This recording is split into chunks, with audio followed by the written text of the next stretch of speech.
আসসালামু আলাইকুম। দেখতে পাচ্ছেন আমার এখানে কিন্তু iOS 18.7.2 আপডেট আসছে। আর এই আপডেটটা অনেক আগে আসছে। আমি কিছুদিন ব্যস্ত থাকার কারণে আমি এই আপডেটটা দিতে পারিনি। আর আপডেট না দেওয়ার কারণে কিন্তু আপনাদেরকে ভিডিও দিতে পারিনি। আজকে আমি iOS 18.7.2 এটা আপডেট করবো এবং আপডেট করার সাথে সাথে আপনার কিছু টিপস, যে টিপসগুলো যদি আপনারা মেনে আপনাদের ফোন আপডেট করেন তাহলে কিন্তু দেখা যাচ্ছে আপনাদের আইফোন গ্রিন লাইন বা গ্রিন স্ক্রিন থেকে বেঁচে যাবে। সর্বপ্রথম আমরা কি করবো, আমাদের ফোনের যে এই ব্যাক কভার থাকবে, এই ব্যাক কভার আমরা খুলে ফেলবো। কারণ দেখা গেছে যখন আমরা ফোন আপডেট করবো, আপডেট করার সময় আমাদের যে এই ফোনটা আছে, ফোনটা প্রচুর পরিমাণে গরম হবে। আর গরম হওয়ার কারণে কিন্তু দেখা যাচ্ছে যে বেশি হিট হলে তখন কিন্তু আমাদের এই আইফোনে গ্রিন স্ক্রিন বা গ্রিন লাইন দেখা দেয়। তারপর কী করবো, আমাদের ঘরে যাদের কুলার আছে আমরা কুলার ইউজ করবো। আর যাদের ঘরে কুলার নাই তারা কি করবো, যদি এরকম ছোট কোনো ফ্যান থাকে তো এরকম একটা ফ্যান নিয়ে নিব। আমি কিন্তু ফ্যানটা নিয়ে নিছি। আজকে আমি কোনো কুলার ব্যবহার করবো না, তো আমি কী করবো, এই ফ্যানটা ছেড়ে দিব। এই ফ্যানটা আমি এক সাইডে রেখে ছেড়ে দিব। যখন আমি ফোন আপডেট করবো তখন ফ্যান ছেড়ে দিলে দেখা গেছে ফোনটা তো গরম হবে, তো ফ্যানটা যদি আমি ছেড়ে দিই তাহলে কিন্তু আপডেটের ক্ষেত্রে যখন গরম হবে আর ফ্যানটা ছেড়ে দেওয়ার কারণে কিন্তু আমার ফোনটা হিট কম হবে। কারণ আপডেট দেওয়ার সময় আমার ফোন যদি ঠান্ডা থাকে তাহলে কিন্তু এখান থেকে আমার ফোনের যে গ্রিন লাইন বা গ্রিন স্ক্রিন সেখান থেকে বেঁচে যাবে। তারপরে হচ্ছে আপনারা এখান থেকে ব্যাগ আসবেন, ব্যাগ আসার পর এখান থেকে নিচে যাবেন। নিচে আসার পর এখান থেকে যে ব্যাকগ্রাউন্ড অ্যাপ রিফ্রেশ, যদি এই অপশনটা আপনাদের চালু থাকে, এখানে কিন্তু আমার অফ করা আছে, যদি আপনাদের চালু থাকে তাহলে আপনারা এটা অফ করে নেবেন। তারপর দেখবেন যে আপনাদের ফোনের ব্যাটারি চার্জ 80% অথবা 50% আছে কিনা। যদি এর নিচে আপনাদের চার্জ থাকে তাহলে কিন্তু আপনারা ফোনটা আপডেট করবেন না, কারণ ফোন আপডেট দেওয়ার সময় কিন্তু আপনাদের ফোনের চার্জিং প্রচুর পরিমাণে বার্ন হবে, অর্থাৎ চার্জ প্রচুর পরিমাণে কমে যাবে। দেখা গেছে আপনি আপডেট দিয়েছেন, আপডেটের ক্ষেত্রে যদি আপনার মোবাইলের চার্জ হঠাৎ করে শেষ হয়ে যায় তাহলে কিন্তু ওখানে কিন্তু আপডেটটা থেমে যাবে। আর এই অবস্থায় কিন্তু অনেক সময় দেখা গেছে যে আপডেট দেওয়ার সময় আমাদের ফোনটা ডেড হয়ে যেতে পারে। তো অবশ্যই আপনারা এতটুকু খেয়াল রাখবেন যে মিনিমাম আপনার 50% আপনাদের ফোনে চার্জ রাখবেন। এরপর দেখবেন যে আপনাদের ফোনের ব্যাকগ্রাউন্ডে কোনো অ্যাপস আছে কিনা। যদি ব্যাকগ্রাউন্ডে কোনো অ্যাপ থাকে এগুলো আপনারা সবগুলো কেটে দিবেন। সবগুলো কেটে দিলে কিন্তু আপনাদের ফোনের ব্যাকগ্রাউন্ডে কোনো অ্যাপ চলবে না। আর ব্যাকগ্রাউন্ডে যদি অ্যাপস না চলে তাহলে কিন্তু আমাদের ফোনের যে প্রেশারটা সেটা একটু কম পড়বে। এরপর আপনারা আপনাদের ফোনটাকে ওয়াইফাই দিয়ে আপডেট করা ট্রাই করুন। যদি আপনারা আপনাদের ফোনটা মোবাইল ডাটা দিয়ে আপডেট করেন তখন দেখবেন যে আমাদের ফোন প্রচুর পরিমাণে গরম হয়। সাপোজ দেখা গেছে আপনি মোবাইল ডাটা ইউজ করে ইউটিউব, ফেসবুক বা হোয়াটসঅ্যাপ যে কোনো কিছু চালান না কেন, তখন দেখবেন যে আপনার ফোন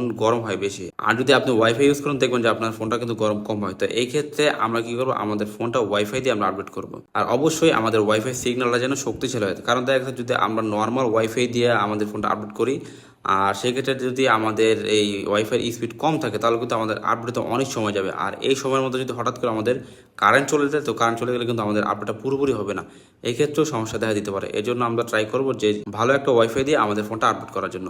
এখন এখানে অনেকের প্রশ্ন থাকবে যে ভাই যদি আমাদের ফোন আপডেট করার সময় হঠাৎ করে কারেন্ট চলে যায় তখন আমরা কি করবো। এক্ষেত্রে আপনারা আপনাদের ফোনে কিছু ডাটা রাখবেন, কারণ দেখা গেছে যে ওয়াইফাই যদি চলে যায় তো হঠাৎ করে কিন্তু আপনাদের ওই আপডেটটা বন্ধ হয়ে যাবে। তো এর জন্য আপনারা আপডেটটা পুরোপুরি দেওয়ার জন্য আপনাদের কিছু ডাটা রাখবেন, যাতে আপনাদের ওয়াইফাই চলে গেলে বা বাসার কারেন্ট চলে গেলে আপনারা যেন মোবাইল ডাটা দিয়ে এটা আপডেট করতে পারেন। আর আপডেট দেওয়ার সময় কিন্তু অবশ্যই আপনার ছোট একটা ফ্যান ছেড়ে দিবেন। যদি ফ্যান ছেড়ে না দেন তাহলে কিন্তু আপনাদের ফোন প্রচুর পরিমাণে গরম হবে আপডেট দেওয়ার সময়। আর ওই টাইমে কিন্তু বেশিরভাগ আমাদের ফোনে গ্রিন লাইন বা গ্রিন স্ক্রিন চলে আসে। এরপর আমরা আমাদের ফোনটাকে ফ্লাই মোড করে নিব। ফ্লাই মোড করার কারণ হচ্ছে যখন আমরা আমাদের ফোন আপডেট করবো, আপডেট দেওয়ার সময় যদি আমাদের ফোনে কেউ কল করে তখন কিন্তু দেখবেন যে আমাদের ফোনের যে ডাটা বা ওয়াইফাই থেকে সেটা কিন্তু ডিসকানেক্ট হয়ে যায়। তো আমরা ট্রাই করব আমাদের ফোনটাকে ফ্লাই মোডে রেখে আপডেট করব। এই যে এখন আমরা আপনাদের আপডেট দেবো। আর অনেকের প্রশ্ন যে ভাই আপনি এখনো iOS 26 আপডেট কেন দেন নাই। আমি এখনো iOS 26 আপডেট দেয়নি, কারণ হচ্ছে iOS 26 এ অনেকগুলো প্রবলেম। সেটা হচ্ছে প্রথম প্রবলেম যে আপনি যদি iOS 26 আপডেট করেন দেখবেন যে আপনার ফোনটা হ্যাং বা ল্যাগ করতেছে।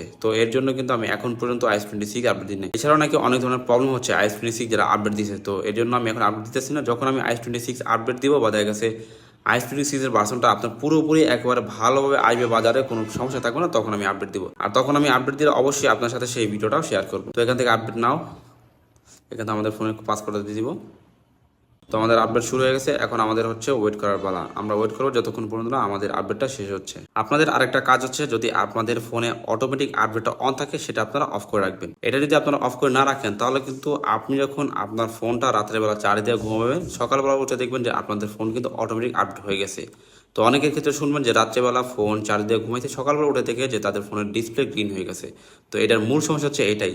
যে যদি আমাদের অটোমেটিক আপডেটটা অন থাকে, যখন আমরা রাত্রেবেলা ফোনটা চার্জ দিয়ে ঘুমাই তখন আমাদের ফোন অটোমেটিকলি আপডেট হতে থাকে। আর ওই ক্ষেত্রে দেখা গেছে যে ফোনও চার্জ হইতেছে আর ওখান থেকে আমাদের ডাটাও চালু আছে, এখান থেকে কিন্তু আমাদের ফোনটা আপডেট হচ্ছে। তো এই ক্ষেত্রে কিন্তু আমাদের ফোনের উপর প্রচুর পরিমাণ চাপ পড়ে যায়, এখান থেকে ফোনটা আপডেট হচ্ছে, চার্জ হচ্ছে, আবার ডাটাও চালু আছে। তো তখন কিন্তু আমাদের ফোনটা প্রচুর পরিমাণে হিট হয়, আর এই হিট হওয়ার কারণে কিন্তু আমাদের ফোনের যে ডিসপ্লে একটা আইসি থাকে ওই আইসিটা নষ্ট হয়ে যায়। তো আইসিটা নষ্ট হয়ে গেলে কিন্তু আমাদের ফোনের ডিসপ্লে গ্রিন হয়ে যায়। তো সকালবেলা অনেকে এরকম উঠে দেখি যে আমাদের ফোনের ডিসপ্লে গ্রিন হয়ে গেছে। তো আপনারা যাদের এই অটো আপডেটটা অন আছে এটা আপনারা অফ করে দিবেন। অনেকের একটা কমন প্রশ্ন থাকে যে ভাই আমরা যদি আমাদের ফোনটা আপডেট না করি তাহলে কোনো সমস্যা হবে? না, কোনো সমস্যা হবে না। আপডেট হচ্ছে যে আমাদের ফোনে নতুন নতুন কোনো ফিচার থাকলে সেটা অ্যাড হয়। এখন দেখা যাচ্ছে আপনি আপনার ফোনটা ইউজ করতেছেন, কোনো সমস্যা নাই, আপনি ইউজ করতে পারতেছেন, আপনার আপডেট দেওয়ার কোনো প্রয়োজন হইতেছে না, তাহলে আপনি কোনো আপডেট দিবেন না। আর যদি মনে করেন আপনার নতুন কোনো ফিচার দরকার বা আপনার ফোনটা একটু স্মুথ হবে বা আগে যদি কোনো ধরনের কোনো সমস্যা থাকে সেটা কিন্তু আপডেটের মাধ্যমে ফিক্স হয়ে যায়। তো আপনার যদি ফোনে দেখা যাচ্ছে আগে টুকটাক কোনো সমস্যা থাকে আপনি আপডেট দিতে পারেন। আর যদি কোনো সমস্যা না থাকে বা আপনার আপডেটের কোনো প্রয়োজন না হয় তাহলে আপনি আপডেট দিবেন না। আর বিশেষ করে যারা আইফোন 13 সিরিজটা ইউজ করেন তারা কিন্তু আপডেটটা একটু সতর্কভাবে দিবেন, কারণ দেখা যাচ্ছে আইফোন 13 সিরিজ থেকে কিন্তু গ্রিনল্যান্ড, গ্রিন স্ক্রিন এগুলো শুরু হয়েছে। তো ওই সিরিজটাতে সবচেয়ে রিস্ক বেশি। আপনারা যারা আইফোন 13 সিরিজটা ইউজ করতেছেন তারা যখন আপডেট দিবেন, আপডেট দেওয়ার ক্ষেত্রে যতটুকু সম্ভব ততটুকু আপনারা সতর্কতা অবলম্বন করবেন। আর সবচেয়ে বেটার অপশন হচ্ছে যে আপনারা একটা আইফোনের জন্য কুলার কিনে নেবেন। কুলার কিনে নিলে যখন দেখা যাচ্ছে আপনারা আপনাদের ফোনটা আপডেট করবেন তখন আপনারা কুলার দিয়ে আপডেট করবেন। এক্ষেত্রে কিন্তু আপনাদের ফোনটা গরম হওয়ার কোনো চান্সই থাকবে না। আমাদের আপডেট কিন্তু কমপ্লিট হয়ে গেছে, এখন আমাদের আপডেটটা হচ্ছে।